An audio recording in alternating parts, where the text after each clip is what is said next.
Vous écoutez Radio Mali, il est 7 heures à Bamako, même heure à Tombouctou.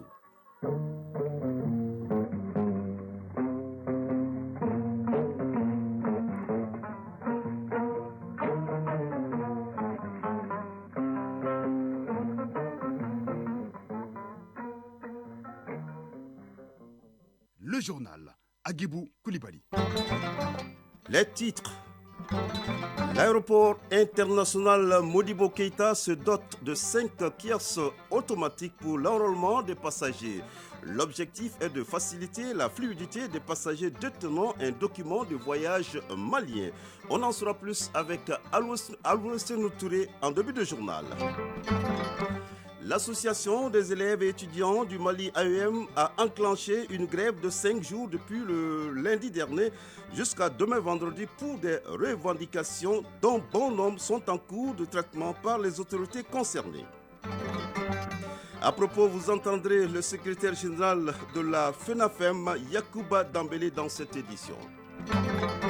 Et dans le dossier de ce matin, Dossé et Baba Diarra parlera du tintamarre provenant de certaines motos, la modification du tuyau des motos dans le but de les rendre des bruits et quel impact sur le vivre ensemble. Y a-t-il une législation en la matière de bruit sonore au Mali? Les détails à suivre. Et la chronique judiciaire parlera du recours gracieux. Voilà pour le sommaire, tout de suite le développement. Bonjour et bienvenue, très heureux de vous retrouver. Nous sommes le jeudi 24 novembre 2022. Comme annoncé dans le sommaire, l'aéroport international Modibo Keïta vient de procéder à l'inauguration officielle de 5 kiosques automatiques pour l'enrôlement des passagers à l'arrivée détenant un document de voyage malien.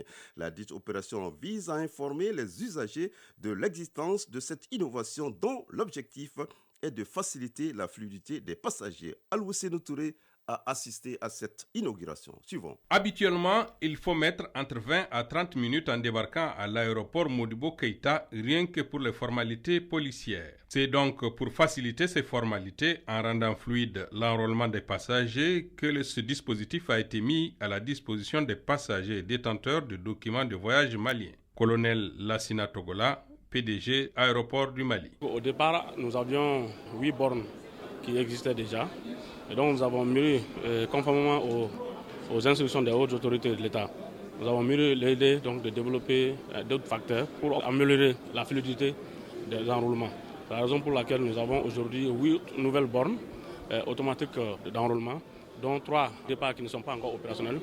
Et nous avons mis 5 à l'arrivée qui sont opérationnels. L'avantage, c'est que ces bornes sont destinées d'abord aux détenteurs des passeports nationaux en cours de validité. Et ce ne sont pas Bandjougou Kouma et Oumar Souaré qui bouderont cette facilité. Bandjougou Kouma, passager. La différence est nette. Aujourd'hui, nous remercions le bon Dieu. On ne dépasse pas 2 à 3 minutes. Oumar Souaré, passager. C'est une bonne initiative. Je l'ai bien appréciée. En seulement 2 minutes, tu finis tes formalités. Les autorités ne comptent pas se limiter à la gestion de la fluidité des passagers. Elles travaillent déjà à la sécurisation des bagages et la fluidité de leur délivrance à l'arrivée. Colonel Lassina Togola, PDG Aéroport du Mali. Nous sommes aussi en train de travailler tous les jours pour faire en sorte que le temps de récupération des bagages aussi soit le plus court possible. C'est vraiment, nous sommes inscrits dans ça. Ce n'est pas très simple. Certains ont parlé de vol de bagages à des endroits donnés. Chercher à savoir qu'est-ce qui se passe exactement quand les bagages sont perdus ou quand les bagages sont déchirés. L'aéroport international Bamako-Sénou est résolument engagé dans la modernisation de ses installations et de ses services. Il compte se hisser dans le cercle restreint des aéroports modernes de la sous-région. Depuis le lundi dernier, l'association des élèves et étudiants du Mali AEM a enclenché une grève de 5 jours jusqu'au 25 novembre 2022, c'est-à-dire demain vendredi, pour des revendications dont bon nombre sont en cours de traitement par les autorités concernées. Face à cette situation qui prive les enfants des cours, un droit est dans un contexte particulier au regard de la situation du pays où la retenue et la responsabilité doivent prévaloir. La Fédération nationale des associations des parents d'élèves et étudiants du Mali et FENAPEM demande à l'AEM de se ressaisir et de demeurer dans les limites de la loi. Elle exhorte donc les pouvoirs publics à veiller et à imposer le respect strict des lois. Pour plus de précisions, écoutons le secrétaire général de la FENAPEM, Yacouba Dambélé, au micro de Jules Sambou Sissoko. L'Association des élèves et étudiants du Mali, AEM, selon le contenu de leur préavis de grève, fut créée suivant l'ordonnance numéro 41 PGC du 28 mars 1959, relative aux associations, qui a été abrogée par la loi 04-038 du 5 mars 2004. En 1994, une recommandation a été faite lors des concertations nationales qui interdit à l'AEM de mettre en place des comités dans les établissements d'enseignement fondamental. Cette recommandation a été faite pour épargner aux élèves de ce tort d'enseignement d'être impliqués dans les sorties et autres actions entreprises par les élèves du secondaire et les étudiants. Il n'apparaît nulle part dans le contenu de cette loi, ni dans l'ordonnance numéro 41 PGC du 28 mars 1959, qu'une association a le droit de gréver. L'AEM a délibérément choisi de perturber l'école malienne en associant de manière forcée et illégale les tout-petits des centres de développement de la petite enfance, CDPE, communément appelés jardins d'enfants, enfants de moins de 6 ans, et aussi les élèves des écoles fondamentales âgés pour la plupart de moins de 18 ans, donc ne pouvant militer dans une association, toute chose contraire à la loi. Les parents d'élèves que nous sommes, à travers la Fédération nationale des associations de parents d'élèves et étudiants du Mali, demandons instamment à l'AEM de se ressaisir et de demeurer dans la limite prescrite par la loi. Nous exhortons le pouvoir public à veiller et à imposer le respect strict des lois par tous les moyens qu'ils jugeront adéquats et les assurant de notre soutien sans faille. Radio Mali à Tombouctou et environ 99.9 MHz en FM. 1,35 milliard de francs CFA, c'est le coût d'un nouveau projet financé par l'UNICEF qui vient d'être lancé à Tombouctou, dénommé Projet intégré d'appui au renforcement des interventions communautaires à haut impact sur la santé de la mère et de la survie et le développement de l'enfant. Il sera mis en œuvre par International Medical Corps dans les régions de Badiangara et Tombouctou 12 mois durant. ORTM Tombouctou, Najim Baba Sissi. Intitulé Projet d'appui au renforcement des interventions communautaires à haut impact sur la santé de la mère et la survie et le développement de l'enfant. Ce nouveau projet qui vient d'être présenté aux acteurs intervenant dans la santé communautaire est financé par l'UNICEF à plus d'1 milliard de francs CFA et sera mis en œuvre par International Medical Corps dans les régions de Bandiangara et de Tombouctou sur une durée de 12 mois. Dr Issa Sawadogo, chef de base IMC à Tombouctou. L'objectif visé est de contribuer à améliorer la santé de la mère et de l'enfant à travers le renforcement des interventions communautaires à haut impact sur la santé. Il s'inscrit en droite ligne avec la politique nationale de santé communautaire. Sa mise en œuvre se fera en étroite collaboration avec les acteurs de première ligne qui sont les services techniques de la santé et les associations de santé communautaire. Les responsables sanitaires, aussi bien que les autorités régionales, félicitent et saluent les multiples actions entreprises par ces deux partenaires dans le cadre de l'amélioration de la santé dans la région de Tombouctou. Dr Moussa Hamasankare, directeur régional de la santé de Tombouctou. Je vais remercier IMC pour sa constante recherche de ressources pour la mise en œuvre des activités, comme on dit, multisectorielles. Nous allons retenir de tout ce qu'ils ont pu faire en matière de santé et de soins gratuits, de tout ce qu'ils ont pu faire en matière de référencement, de tout ce qu'ils ont pu faire en matière de santé maternelle et infantile. Abdul Karim Kone, premier adjoint au préfet du cercle de Tombouctou, représentant le gouverneur. Je voudrais vous témoigner encore une fois de plus toute notre satisfaction par rapport aux efforts déployés par l'ensemble des acteurs humanitaires afin de relancer les activités de santé dans la région de Tombouctou et vous demander de redoubler d'ardeur pour maintenir le cap dans l'intérêt de notre population. Le présent projet ambitionne de toucher environ 260 000 bénéficiaires directs dans les régions de Tombouctou et de Badiagara. Tombouctou, Najim Baba Sissé, Alou Koulibaly pour l'ORTM. Voilà, Najim, nous arrivons au grand format de ce journal. Si vous êtes usager de la route aujourd'hui à Bamako, vous avez remarqué, ne serait-ce qu'une fois, le tintamarre provenant de certaines motos. Le plus souvent, c'est les motos appelées Jakarta. Leurs propriétaires ont procédé à une modification du tuyau de l'engin pour produire ce bruit terrifiant, alors que le tuyau est fait pour amoindrir et stabiliser le bruit du moteur. Parmi les types de modifications, il y a le tekereni qui permet d'obtenir des bruits forts désagréables. La modification du tuyau des motos dans le but de les rendre des tuyaux, quel impact sur le vivre ensemble? Y a-t-il une législation en la matière de bruit sonore au Mali? C'est un dossier signé Dossé Baba Diarra. Depuis un certain temps, un nouveau phénomène a fait son apparition dans la circulation routière à Bamako. Il s'agit des bruits terrifiants qui produisent les tuyaux de certaines motos. Ce qui est étrange, c'est que certains motocyclistes ont le courage d'investir pour modifier les tuyaux de leur moto, juste pour faire mal au tympan des autres. Ceux qui s'y donnent semblent même trouver du plaisir dans ces comportements. Soumaïla Sangaré, motocycliste et revendeur de tuyaux modifiés. J'aime le bruit du tuyau modifié, ça me distrait. C'est un nouveau mode pour les jeunes motocyclistes. On peut trouver les meilleures qualités de 15 000 à 25 000 francs CFA. Il y a plusieurs modèles comme par exemple le Tekereni. C'est ce qui donne le maximum de bruit. Effectivement, son bruit est dérangeant pendant la nuit. Maurice Sissoko est également amateur de tuyaux modifiés. Selon lui, il n'a jamais fait l'objet de reproches au motif que les bruits dérangent.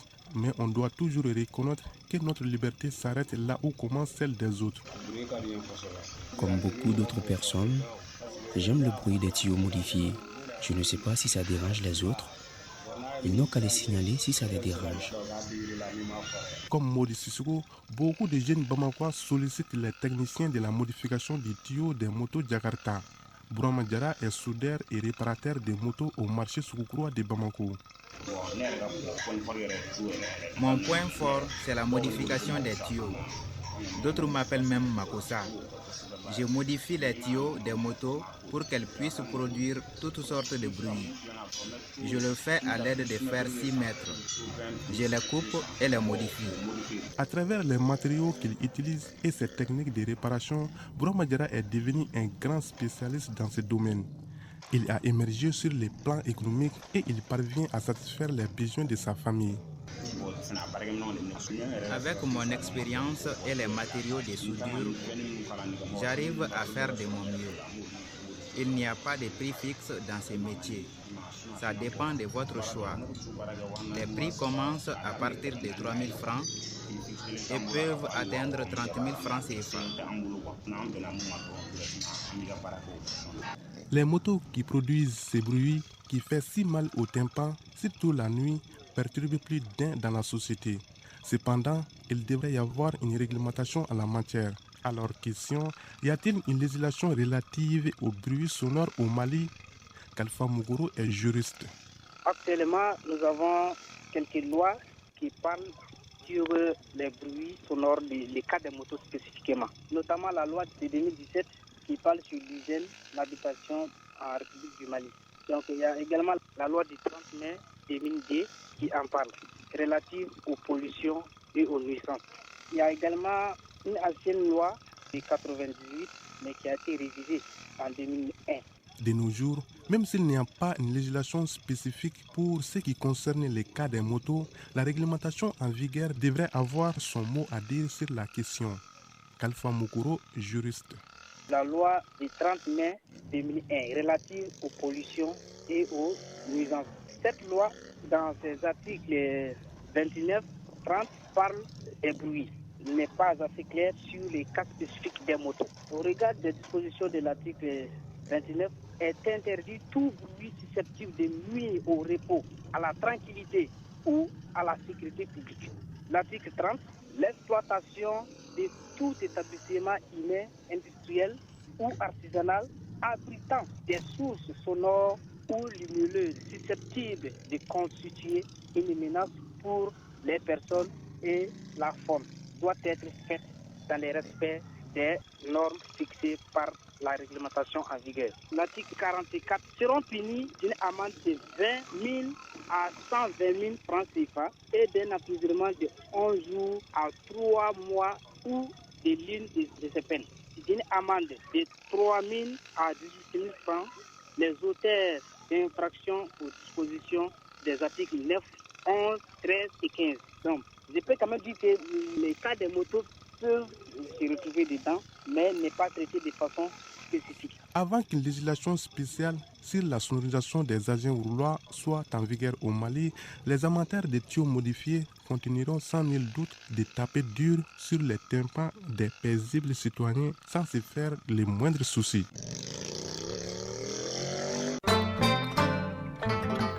Voilà, à 7h passées de 15 minutes, nous ouvrons une petite fenêtre sur l'actualité internationale. Tout d'abord, au Burkina Faso, le 3 novembre dernier, 4 officiers qui avaient accompagné le lieutenant-colonel Damiba en exil à Lomé ont été placés en résidence surveillée à leur retour à Ouagadougou, soupçonnés de vouloir déstabiliser le régime du capitaine Traoré.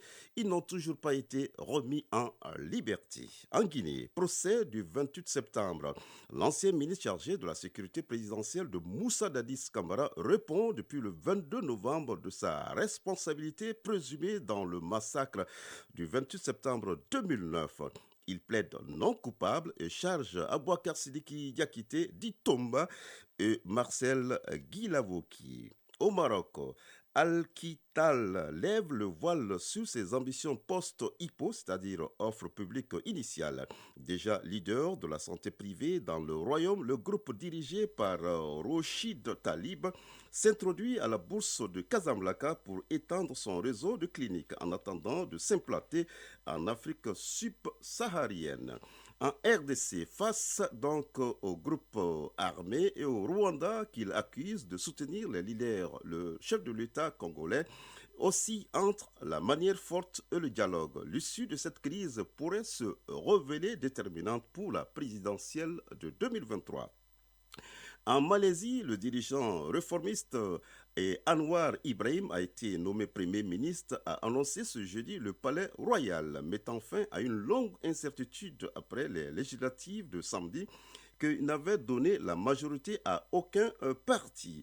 En Chine, le nombre de cas de Covid-19 a atteint un nouveau record selon les autorités. Le nombre quotidien de cas de Covid-19 a atteint un nouveau record, donc ont annoncé aujourd'hui les autorités qui s'efforcent d'endiguer la propagation du virus en procédant à des tests de masse et à des restrictions de voyage. La Chine a répertorié 31 444 cas hier seulement, dont 27 517 sont asymptomatiques, a déclaré le Bureau national de la santé. À présent, la chronique judiciaire. Chronique judiciaire. Juridiquement, il se peut que les administrés d'un service donné soient lésés par des décisions administratives prises par leur hiérarchie. Dans ces cas précis, ils ont la latitude de rentrer dans leur droit de faire recours auprès des structures compétentes. C'est ce qu'on appelle le recours gracieux. Chronique judiciaire, une réalisation d'Adama Djimdi. Le recours est une procédure juridique par laquelle une personne appelle une autre ou une institution afin de faire valoir ses droits devant la justice. Le recours gracieux est un recours administratif qui est exercé lorsqu'un administré ou un particulier est lésé dans ses droits. Ce dernier adresse une demande écrite à l'autorité administrative qui est tenue de répondre dans un délai fixé par la loi. Ce recours s'effectue auprès de l'autorité administrative qui a pris l'acte contesté, qui peut être une décision ou un acte réglementaire. Mohamed Keïta, magistrat au tribunal administratif de Bamako. Une décision de mutation d'un fonctionnaire pour des raisons purement politiques ou pour des raisons fondées sur la couleur de la peau ou de la religion. Donc, dans ces cas, c'est naturellement une décision qui fait grief. Donc, à l'administré victime de cette décision présumée illégale. La victime a le droit de s'adresser à l'autorité de cette décision de mutation afin de revenir sur cette décision. Si cette décision reste dans l'ordonnancement juridique, la victime a la latitude encore, suivant les textes en vigueur, de saisir son supérieur hiérarchique. Là, on parle de recours hiérarchique, dans la mesure où le recours gracieux va de pair avec le recours hiérarchique.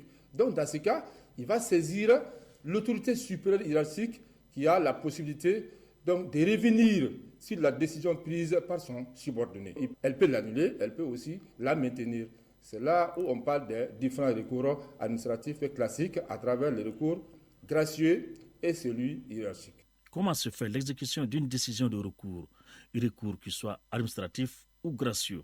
L'exécution d'une décision rendue par les tribunaux administratifs est assurée conformément à la formule exécutoire de la grosse qui est adossée à la décision. La décision est exécutée par les autorités administratives, par les autorités juridictionnelles, même par voie d'huissier. Ça, c'est la formule exécutoire ou bien adossée à la décision, au jugement qui prévoit les modalités en la matière. Au regard des dispositions de la loi numéro 2018-031 du 12 juin 2018, l'administré qui a une décision définitive de justice rendue en première instance par le tribunal administratif, en cas de difficulté pour l'exécution de sa décision, peut faire une demande donc adressée au même tribunal qui aussi investit des prérogatives pouvant faciliter l'exécution de sa décision. Le juge administratif a pour fonction de maintenir l'équilibre entre l'administration et les usagers du service public en disant le droit administratif en toute impartialité. Voilà un mot de sport avant le journal de la Coupe du Monde. Football au compte du match en retard de la première journée. Le Djoliba a battu hier l'AFE par 1-0. Handball, un stage de formation niveau D a démarré hier au stade Mamadou Konaté. Un stage qui concerne les entraîneurs. Voilà, c'est la fin de cette édition à 7h passées de 21 minutes. Sa mise en onde est assurée par Mamadou Boubacar Diallo. Réalisation et coordination Brahma Traoré, un journal présenté par Agibou Koulibaly. Mise en ligne Tamsir Diabaté et son équipe.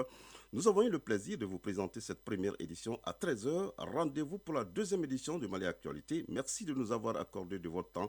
Ne décrochez pas tout à l'heure le journal de la Coupe du Monde avec Isaac Yenou.